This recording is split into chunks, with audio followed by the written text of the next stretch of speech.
ദൈവനാമത്തിന് മഹത്വം ഉണ്ടായിരിക്കട്ടെ. മനനശിഖരം എന്ന ഈ നോമ്പ് ധ്യാനങ്ങളുടെ പുതിയൊരു എപ്പിസോഡിലേക്ക് ഏവർക്കും സ്വാഗതം.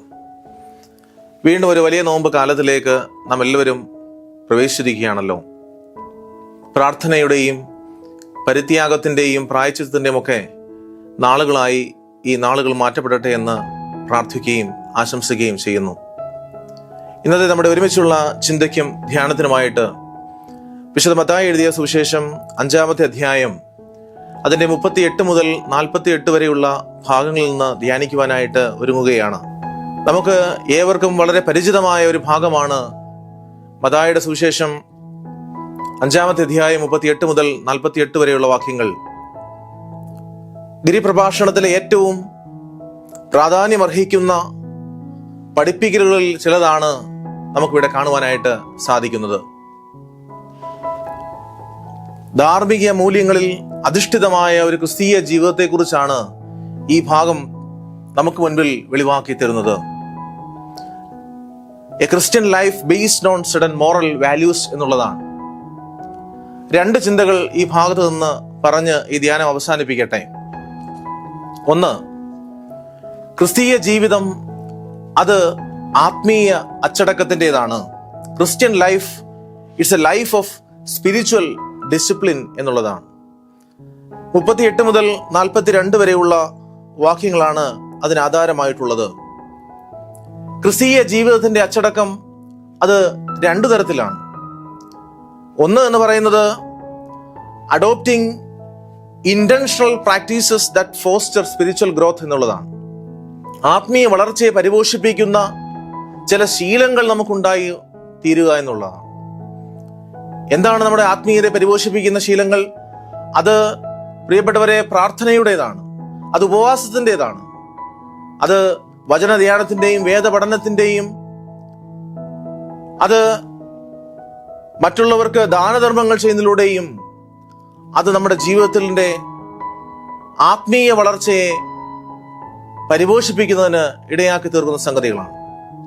എന്നാൽ ഇതിന് 2ാമത്തെ ഒരു തലമുണ്ട്. ആത്മീയ അച്ചടക്കത്തിന്റെ 2ാമത്തെ തലമാണ് യേശുവിന്റെ പഠിപ്പിക്കലുകളുമായി ഒരുവന്റെ പ്രവർത്തികളെ പൊരുത്തപ്പെടുത്തുക, അല്ലെങ്കിൽ യോജിപ്പിക്കുക, അല്ലെങ്കിൽ സമരസപ്പെടുക എന്ന് പറയുന്നത്. Align one's action with teachings of Jesus എന്നുള്ളതാണ്. ഈ 38 മുതൽ 42 വരെയുള്ള വാക്യങ്ങളിൽ പറഞ്ഞിരിക്കുന്ന യേശുവിന്റെ ചില പഠിപ്പിക്കലുകളാണ്: ദുഷ്ടനോട് എതിർക്കരുത്, വലത്തെ ചെകിട്ടത്ത് അടിക്കുന്നവന് മറ്റേതുകൂടി നീ കാണിച്ചു കൊടുക്കുക, വ്യവഹാരം നടത്തി വസ്ത്രമെടുക്കുവാൻ നോക്കുന്നവന് അവന്റെ പുതപ്പ് കൂടി വിട്ടുകൊടുക്കുക, ഒരു നാഴിക പോകുവാൻ നിന്നെ വിളിക്കുന്നവനോട് കൂടെ നീ 2 നാഴിക പോവുക. ഇതൊക്കെ നമുക്കിവിടെ കാണുവാനായിട്ട് സാധിക്കും. പ്രിയപ്പെട്ടവരെ, പ്രതികാരങ്ങളുടെയും പ്രതികരണങ്ങളുമൊക്കെ നമ്മുടെ മുൻപിൽ വരുമ്പോൾ നമ്മുടെ അച്ചടക്കം എങ്ങനെയുള്ളതാണെന്ന് നാം ഒന്ന് പരിശോധിക്കേണ്ടതാണ്. ചിലയിടങ്ങളിൽ കോപം അടക്കുവാൻ സാധിക്കാതെ വരുമ്പോൾ വളരെ വൈകാരികമായി ഞാനും നിങ്ങളുമൊക്കെ പ്രതികരിക്കാറുണ്ട്. വിശുദ്ധ മത്തായി എഴുതിയ സുവിശേഷം 27-ാം അധ്യായം 12-ാമത്തെ വാക്യത്തിൽ യേശു കർത്താവ് തന്നെ ഒരു റോൾ മോഡലായി നമുക്ക് മുൻപിൽ അവതരിച്ച് കാണിക്കുകയാണ്. അതെങ്ങനെയാണ്? നാടുവാഴിയായ പീലോത്തോസിന്റെ മുൻപിൽ നിൽക്കുമ്പോൾ മഹാപുരോഹിതന്മാരുടെയും മൂപ്പന്മാരുടെയും ഒക്കെ മുൻപിൽ, അവരുടെ ആക്ഷേപങ്ങൾക്ക് മുൻപിൽ, അവരുടെ കുറ്റപ്പെടുത്തലുകൾക്ക് മുൻപിൽ യേശു കർത്താവ് നിൽക്കുമ്പോൾ അവിടെ 12-ാമത്തെ വാക്യത്തിന്റെ അവസാന ഭാഗത്തിൽ പറയുന്നത് ഇങ്ങനെയാണ്: അവരെല്ലാവരും അവനെ കുറ്റപ്പെടുത്തിയപ്പോഴും, അവരെല്ലാവരും അവനെതിരെ ആക്ഷേപങ്ങൾ പറഞ്ഞപ്പോഴും അവൻ ഒരു വാക്കും ഉത്തരം പറഞ്ഞില്ല എന്നുള്ളതാണ്. പ്രിയപ്പെട്ടവരെ, വിട്ടുകൊടുക്കലിന്റെ ഒരു വേദശാസ്ത്രം ഇവിടെ നമുക്ക് കാണാം. യേശു കർത്താവ് പഠിപ്പിച്ചത് അവന്റെ ജീവിതത്തിൽ പ്രാവർത്തികമാക്കുവാൻ ശ്രമിച്ച വ്യക്തിയാണ്. പ്രിയരെ, ഈ നോമ്പിന്റെ നാളുകൾ നമുക്കൊരു ആത്മീയ അച്ചടക്കം ഉണ്ടാകട്ടെ. നമ്മുടെ പ്രതികരണത്തിന് ഒരു ആത്മീയ അച്ചടക്കം ഉണ്ടാകട്ടെ. മദർ തെരേസ ഒരിക്കൽ തന്റെ തെരുവിലെ കുഞ്ഞുമക്കൾക്ക് വേണ്ടി ഒരുവന്റെ മുൻപിൽ കൈ നീട്ടിയപ്പോൾ ആ മനുഷ്യൻ മദറിന്റെ കയ്യിലേക്ക് തുപ്പിക്കൊടുക്കുകയാണ്. അപ്പോൾ മദർ പറഞ്ഞ സുന്ദരമായ ഒരു മറുപടി ഉണ്ട്: എനിക്കുള്ളത് നീ തന്നു കഴിഞ്ഞു, ഇനി എന്റെ കുഞ്ഞുങ്ങൾക്കുള്ളത് നീ തന്നാലും. പ്രിയപ്പെട്ടവരെ, ഇങ്ങനെ വളരെ പ്രശാന്തമായി പ്രതികരിക്കുവാനുള്ള ഒരു കൃപ നമുക്കുണ്ടാവട്ടെ.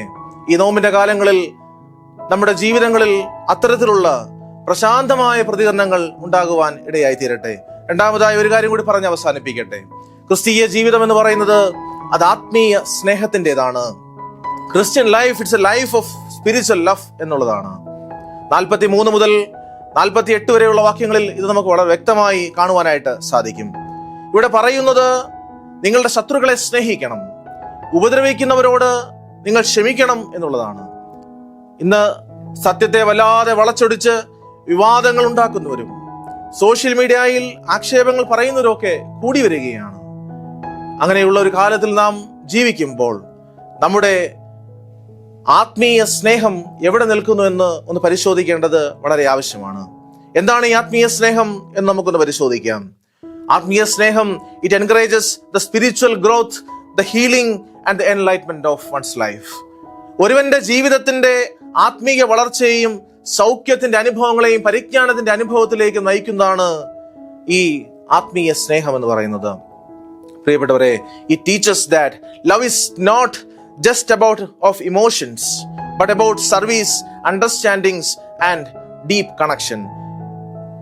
ആത്മീയ സ്നേഹം എന്ന് പറയുന്നത് അത് വെറും വൈകാരികമായ ഒരു സ്നേഹമല്ല, മറിച്ച് അത് ശുശ്രൂഷയുടെ സ്നേഹമാണ്, അത് ധാരണയുടെ സ്നേഹമാണ്, അത് ആഴത്തിലുള്ള ബന്ധത്തിന്റെ ഒരു സ്നേഹമാണ്.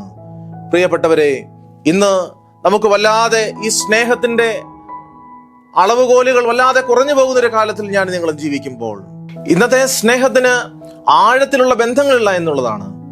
അത് മണൽമേൽ വീട് പണിതുപോലെ ആഴമില്ലാത്ത ബന്ധങ്ങളായി, ഉറപ്പില്ലാത്ത ബന്ധങ്ങളായി പലപ്പോഴും തീരുകയാണ്. പ്രശ്നങ്ങൾ വരുമ്പോൾ, പ്രതിസന്ധികൾ വന്ന് ഈ സ്നേഹബന്ധത്തെ ഉലയ്ക്കുമ്പോൾ അത് വല്ലാതെ മണൽമേൽ വീട് പണിത മനുഷ്യന്റെ വീട് പോലെ അത് തകർന്ന് തരിപ്പണമാവുകയാണ്. പ്രിയരെ, ഉറപ്പില്ലാത്ത, ബലമില്ലാത്ത സ്നേഹബന്ധങ്ങൾ ഉയർന്നു വരുന്ന ഈ ഒരു കാലത്തിൽ നമുക്കൊരു വെല്ലുവിളിയാണ്. നമുക്ക് നമ്മുടെ കൂടപ്പിറപ്പുകളെ സ്നേഹിക്കുവാൻ, നമ്മളെ ഉപദ്രവിക്കുന്നവർക്ക് വേണ്ടി പ്രാർത്ഥിക്കുവാൻ, നമ്മൾക്ക് നേരെ ആക്ഷേപം പറയുന്നവരെ സ്നേഹിക്കുവാൻ നമുക്ക് സാധിക്കുമോ? വേദപുസ്തകം നമുക്ക് മുൻപിൽ വെക്കുന്ന വലിയൊരു വെല്ലുവിളിയും ചോദ്യവുമാണ് ഇത്. അതുകൊണ്ട് വൈകാരികമായ സ്നേഹങ്ങൾ അത് നിലനിൽക്കുന്നതല്ല. വൈകാരികരുടെ പുറത്തുണ്ടാകുന്ന സ്നേഹങ്ങൾ പലപ്പോഴും തകർന്ന് തരിപ്പണമാവുന്നതാണ്. 1 യോഹന്നാൻ 4:8 ഇപ്രകാരം ഒരു വാക്യമുണ്ട്: സ്നേഹിക്കാത്തവൻ ദൈവത്തെ അറിഞ്ഞിട്ടില്ല, ദൈവം സ്നേഹം തന്നെ. പ്രിയരെ, 48 വാക്യത്തിലേക്ക് ഇവിടെ വീണ്ടും നാം പ്രവേശിക്കുമ്പോൾ അവിടെ നമുക്ക് കാണുവാൻ സാധിക്കും, നിങ്ങളുടെ പിതാവ് സൽഗുണപൂർണനാകുന്നത് പോലെ നിങ്ങളും സൽഗുണപൂർണരാകുവിൻ. ഒരിക്കൽ ഒരു ശിഷ്യൻ ഗുരുവിനോട് ചോദിക്കുകയാണ്, ഈ നോമ്പ് കാലത്ത് ഹൃദയത്തിൽ സൂക്ഷിക്കാൻ ഒരു വാക്യം തരണം. അപ്പോൾ ഈ മനുഷ്യൻ പറഞ്ഞു, അപവാദം പറഞ്ഞും പകവീട്ടിയും സഹോദരന്മാരുടെ മാംസം ഭക്ഷിക്കുന്നതിനേക്കാൾ നല്ലത് നോമ്പിൽ മാംസം ഭക്ഷിക്കുന്നതാണ്. ഈ നോമ്പ് കാലത്തിൽ ഹൃദയത്തിൽ സൂക്ഷിക്കാൻ ഒരു വാക്യം തരണമെന്ന് പറഞ്ഞ ശിഷ്യനോട് ഗുരു പറയുകയാണ്, അപവാദം പറഞ്ഞും പകവീട്ടിയും സഹോദരന്മാരുടെ മാംസം ഭക്ഷിക്കുന്നതിനേക്കാൾ നല്ലത് നോമ്പിൽ മാംസം ഭക്ഷിക്കുന്നതാണ്. പ്രിയരെ, ഈ നോമ്പുകാലം ആത്മീയ അച്ചടക്കത്തിന്റെ ഒരു കാലമായി മാറ്റപ്പെടട്ടെ. ഈ നോമ്പുകാലം അത് ആത്മീയ സ്നേഹത്തിന്റെ കാലമായി മാറ്റപ്പെടട്ടെ. പ്രശാന്തമായ പ്രതികരണങ്ങൾ നമ്മിൽ ഉയരുവാൻ, ആഴത്തിലുള്ള ഉറപ്പുള്ള പാറമേൽ പണിത വീട് പോലെ ഉറപ്പായ ബന്ധങ്ങൾ സ്ഥാപിപ്പാൻ വലിയവനായ ദൈവം ഈ നോമ്പുകാലത്തിൽ നമ്മെ എല്ലാവരെയും സഹായിക്കുകയും ശക്തീകരിക്കുകയും ചെയ്യട്ടെ. ഈ കാലഘട്ടം അനുഗ്രഹിക്കപ്പെട്ടതായി തീരുവാൻ, ഈ നോമ്പ് നമ്മുടെ ജീവിതത്തിൽ അർത്ഥമുള്ളതായി തീരുവാൻ വലിയവനായ ദൈവം നമ്മെ എല്ലാവരെയും സഹായിക്കട്ടെ എന്ന് പ്രാർത്ഥിച്ചുകൊണ്ട് എന്റെ വാക്കുകൾ നിർത്തുന്നു. ദൈവം നമ്മെ അനുഗ്രഹിക്കട്ടെ.